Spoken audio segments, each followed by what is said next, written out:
by now I'm sure most of you have heard of a game series called Persona. From the original dungeon-crawling JRPG style of the original games, to fighting games, rhythm games, and even representation in Super Smash Bros. Ultimate, Persona has really made the rounds from cult classic to a series that's out in the spotlight.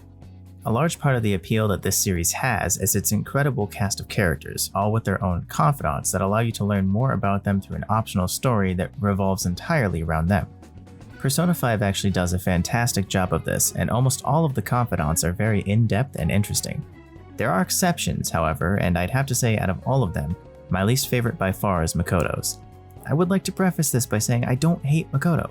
I think she's a very well-made character, they just don't do her justice in the confidant storyline. So let's dive into that for a bit, shall we? Makoto Nijima, third year resident beat boop and student council president at Shujin Academy, is the character you unlock by getting part of the way through the third palace, Kanashiro's bank. Throughout the storyline, she's actually very well represented. She brashly sacrifices herself to give the Phantom Thieves the ability to talk to Kanashiro and learn his name. The only reason why they're even able to break in is through her, and the only reason why they agreed to go after him is because she blackmailed them to do it. It's a fantastic introduction to just how cunning and strategic she can be, and a great way to introduce the bank as the next palace. Throughout the palace, you end up unlocking her persona, which, honestly, besides Joker's, is easily the coolest in the game, and go on to defeat Kanashiro and change his heart for the better. She continues to provide a vast contrast to the current thieves you have, with them all still being more followers than leaders and all a little worse for wear in the strategy department. Now, if you're like me, seeing her this important will easily make you want to learn more about her, and force you to immediately start working on her confidant as soon as you have the chance. And there, the tragedy that is Makoto's confidant ensues. Her first rank is all about her learning to connect with her fellow students more. She confronts you about it and asks if you could help her get more accustomed to the arcade. Score! You bring her there, enjoy a shooting game, and she feels content with having made progress. Lastly, she tells you that a Shujin student was spotted in the red light district and asks if you would go with her to check it out. This is continued in rank 2, where you scout out the red light district to almost no avail until Eiko, still in Shujin uniform, happens to walk by directly into the after-school salon, which they just happened to be next to and didn't notice until then, but we'll glance over that. Rank 3 is a conversation between you, Makoto, and Eiko, questioning her about the salon. Eiko shrugs off the possibility that something bad might be happening there and jumps immediately to befriending her through Buchimaru-kun, which is a weird place to go conversation-wise while you're being interrogated, but I digress. Most of this conversation is useless drivel and is really only used to establish Eiko as a character. So 3 ranks in, and we have yet to have anything really meaningful happen. You finally get the first actual character development during her rank 4, when Makoto starts to come to terms with her narrow-minded view on life. She talks about how Eiko asked her what going to a top college would do for her, and she couldn't give a real answer. She talks about her dad for the first time, mentioning that he was a police officer, and that even though he was happy she wanted to be one too, he advised against it to protect her. She even explains what she had planned for her future, to go into law and follow her sister's footsteps. This opens a ton of doors for the self-realization to continue, so let's see where that leads us. Once we get to rank 5 though, we get amazing delving into her future plans and how her outlook on life has changed and no, just more Eiko. Eiko is apparently dating some host from a club near her work and Makoto is worried, so she asks you to help out by pretending to be her boyfriend so Eiko will listen to what she's worried about. That's it. I'm not joking, that's the whole of rank 5. Side note, I still think it's really weird that to progress here you have to rank your charm up to prove to Eiko that you're good enough. The fact that she's the judge, jury, and executioner for Makoto's confidant here makes 0 sense. During 6, you go on the double date and meet Tsukasa, the host Eiko is going out with.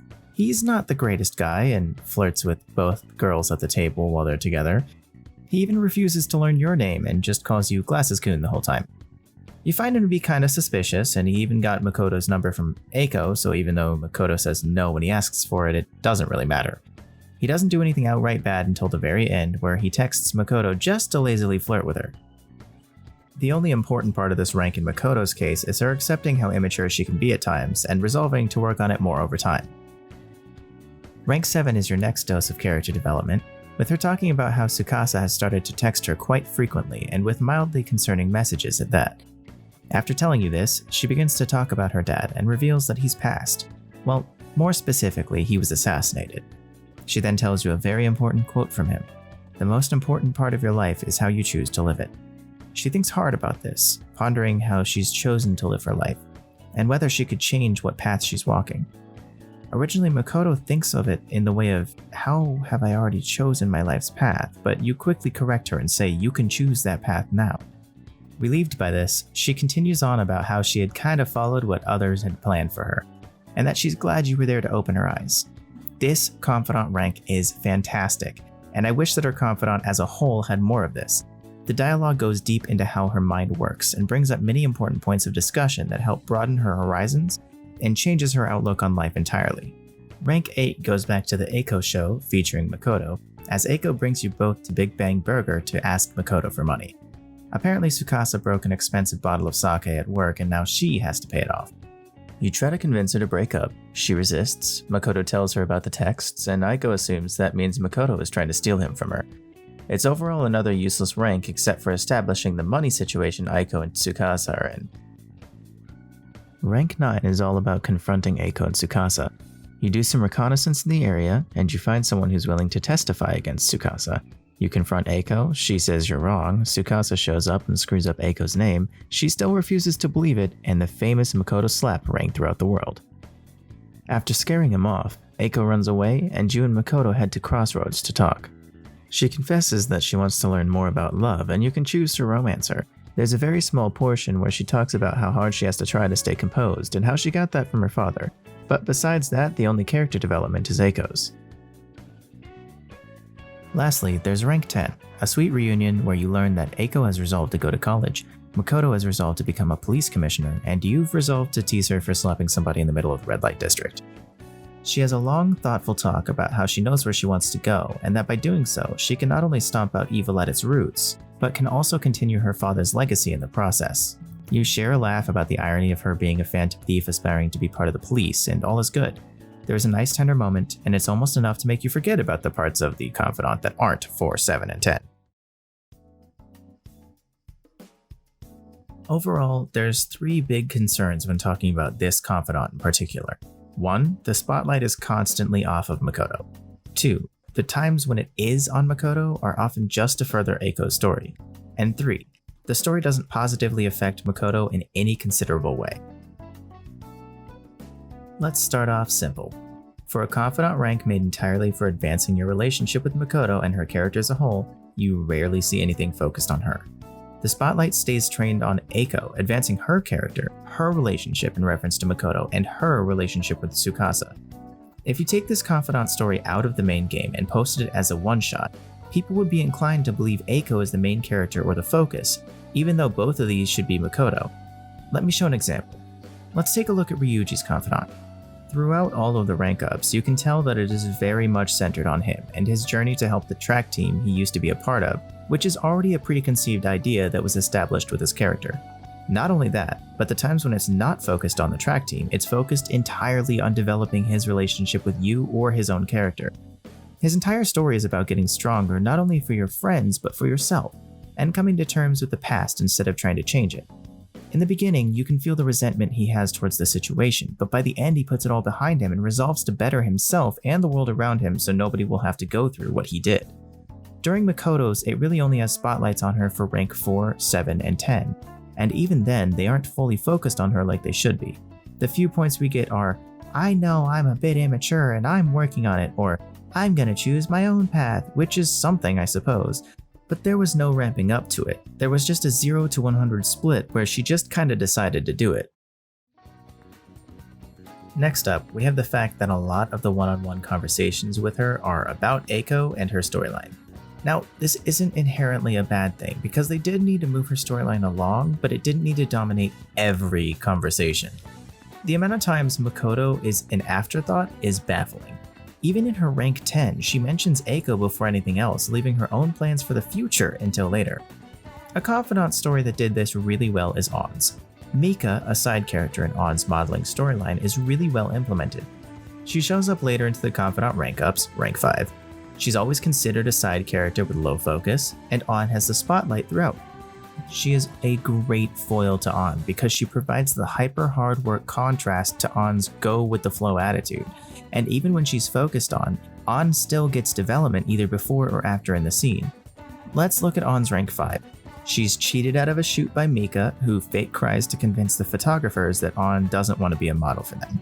Afterwards, she talks about how as much as that sucks, she won't let it stop her and will use that negative energy towards bettering herself. She shows her resilience and faith in others by even complimenting Mika's fake crying technique. During Makoto's scenes, her one-on-one conversations very often are just intros or outros regarding Eiko and her story, and we must help her about 6 or 7 times each. Lastly, let's talk about her storyline. Mostly every confidant has something that betters them, and that's even more prevalent when talking about the Phantom Thieves. Ryuji, through his track team, and Joker is able to regain his confidence and resolve to change the world. An, through Mika, realizes that a go with the flow attitude only gets you so far, and ends up working much harder for it. Yusuke and Futaba both, through Joker, explore the world in ways they never knew existed, which leads them to realize not only just how sheltered they had been, but also how that has negatively affected them, helping them to start fixing it. Makoto has...